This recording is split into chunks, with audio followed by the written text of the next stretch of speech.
Hello दोस्तों, कैसे हो आप सब। Welcome back to job university. मैं हूं प्रकाश। पीएसआईसी यूडीसी मेंस की रिजल्ट आउट हो चुकी है। अब जो नेक्स्ट स्टेज होने वाला है वो है phase 3 computer skill test. Computer skill test completely qualifying nature का होता है एंड इसे क्वालिफाई करना मैंडेटरी है, लेकिन फाइनल सिलेक्शन मेंस के मार्क्स के बेसिस पे होती है। यानी कि कंप्यूटर स्किल टेस्ट में आप जो भी मार्क्स स्कोर करोगे ये बस क्वालिफाइंग के लिए रहेगा, बस आपको क्वालिफाई करना है एंड जो फाइनल सिलेक्शन होगा उसमें मेंस के मार्क्स को केवल कंसीडर किया जाएगा। एंड जो आप कंप्यूटर स्किल टेस्ट में जो भी आप मार्क्स स्कोर करोगे, जितना भी मार्क्स स्कोर कर रहे होगे, इसे कंसीडर नहीं किया जाता है। तो इसलिए, लेकिन यहाँ क्वालिफाई करना कंपलसरी है, इसलिए आपको बहुत अच्छे से एग्जाम देना है, बहुत अच्छे से एग्जाम देना है, साथ ही साथ तैयारी भी बहुत अच्छे से करनी है एंड क्लियर करना है, एग्जाम को क्लियर करना है। तो क्या क्या चीजें पूछी जाती है। पावर पॉइंट में 2 स्लाइड आपको बनाने होते हैं, 10 मार्क्स का ये पूछा जाता है। एमएस एक्सेल में आपको एक टेबल बनानी होती है जिसमें कुछ कैलकुलेशन वगैरह भी करने होते हैं, फॉर्मूला यूज करके 20 मार्क्स का ये पूछा जाता है। एंड आपको एमएस वर्ड में टाइपिंग करनी होती है, एग्जैक्ट जो फॉर्मेट दिया रहता है उसी फॉर्मेट में आपको टाइपिंग करनी होती है। 20 मार्क्स का ये टेस्ट होता है, यानी कि टोटल 50 मार्क्स का आपका एग्जाम होगा फेज 3 में, यानी कि कंप्यूटर स्किल टेस्ट में। एंड इसके लिए आपको 30 मिनट्स का टाइम मिलता है एंड यहाँ मिनिमम क्वालिफाइंग मार्क्स 17 होती है, यानी कि आपको out of 50 marks 17 marks score करना होगा। तो इस वीडियो में मैं आपको बताऊंगा कुछ स्ट्रैटेजी जो आपको एग्जाम सेंटर में फॉलो करनी है, साथ ही साथ कुछ इंपॉर्टेंट टिप्स बताऊंगा जो आप जरूर फॉलो करना। लेकिन वीडियो शुरू से पहले अगर आप चैनल पर नए हो तो चैनल को सब्सक्राइब कर लेना एंड बेल आइकन प्रेस करके ऑल सेलेक्ट कर देना, ताकि मेरी सारी वीडियोस की नोटिफिकेशन आपको टाइमली मिलती रहे। देखिए, सबसे पहले जो कैंडिडेट्स को कंफ्यूजन होता है टाइपिंग स्पीड को लेकर एंड कौन से सेक्शन को पहले अटेम्प्ट करना है। जैसे कि मैंने आपको बताया कि MS Excel, MS Word and PowerPoint 3 चीजें हैं, तो इसमें से किसे अटेम्प्ट करना है। तो अगर आपकी स्पीड अच्छी है, यानी कि आपकी टाइपिंग स्पीड बहुत अच्छी है, तो फिर आपको पहले पीपीटी बनाना है, पावर पॉइंट स्लाइड्स बनाना है एंड उसके बाद आप एमएस वर्ड में टाइपिंग कर सकते हो एंड देन एमएस एक्सेल आप बना सकते हो। जो टेबल्स वगैरह बनाने होते हैं, कैलकुलेशन करने होते हैं, वो आप कर सकते हो। लेकिन अगर आपकी टाइपिंग स्पीड बहुत स्लो है, अगर आपकी टाइपिंग स्पीड एवरेज है, तो मैं आपको यही कहूँगा कि सबसे पहले आप पावर पॉइंट स्लाइड्स बना लो। पावर पॉइंट स्लाइड्स 10 मार्क्स के होते हैं, तो पहले आपको 10 मार्क्स मिल गया। उसके बाद आपको एमएस एक्सेल कर लेना है। एमएस एक्सेल में कैसे होता है टेबल वगैरह, ये सब फॉर्मूला वगैरह क्या रहते हैं, ये एक बार आप समझ जाओगे तो काफ़ी इजी हो जाता है। और एमएस एक्सेल में आपको ज़्यादा टाइम नहीं लगेगा, क्योंकि यहाँ पे सारे कैलकुलेशंस वगैरह जो होते हैं, फॉर्मूला आपने एक बार लिख दिया तो सारे कैलकुलेशंस ऑटोमेटिकली हो जाएंगे।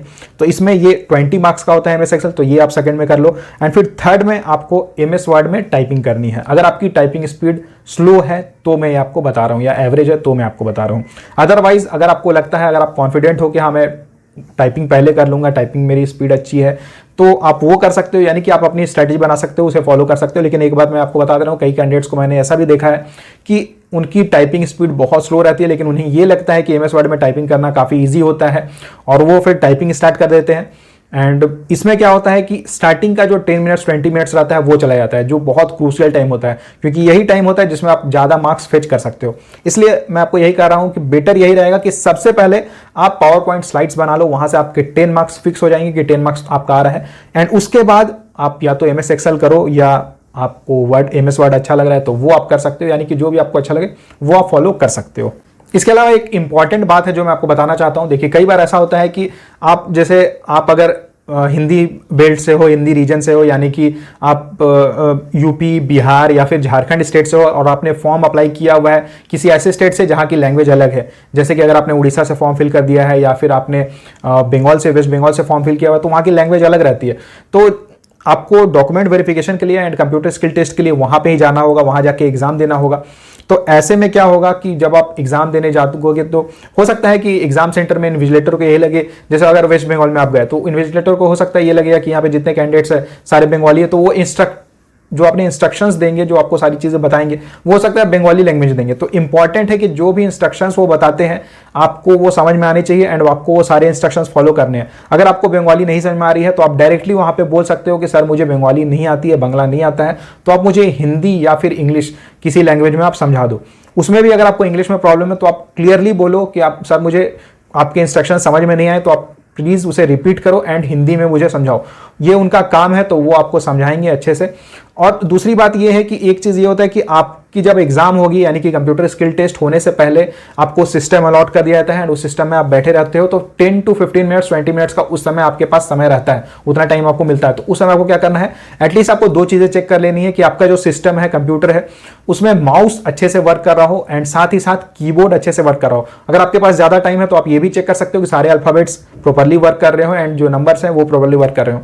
क्योंकि कई बार ऐसा होता है कि एग्जाम स्टार्ट हो जाता है, हम ये सब चीजें, हमें लगता है ये सब तो छोटी चीजें हैं, हम इसमें ध्यान नहीं देते हैं, एग्जाम स्टार्ट हो जाता है एंड बीच में जब इस तरह की प्रॉब्लम होती है, कीबोर्ड अचानक से वर्क करना बंद कर दिया या फिर वर्क नहीं कर रहा है या फिर माउस वर्क नहीं कर रहा है, तो उस समय बहुत ज्यादा प्रॉब्लम हो जाती है। एग्जाम का जो एक माहौल होता है, एग्जाम की जो फील होती है ना, उसमें डिस्टर्बेंस होने के बाद फिर बहुत ज्यादा प्रॉब्लम हो जाती है। तो इसलिए बेटर है कि ये जो चीजें मैं आपको बता रहा हूं, आपको लग रहा हो कि ये बहुत बेसिक चीज मैं आपको बता रहा हूं, लेकिन फिर भी इसमें बहुत सारे कैंडिडेट्स गलती कर देते हैं इन सब चीजों को लेकर। तो इसलिए आप इन सब चीजों को अच्छे से फॉलो करो।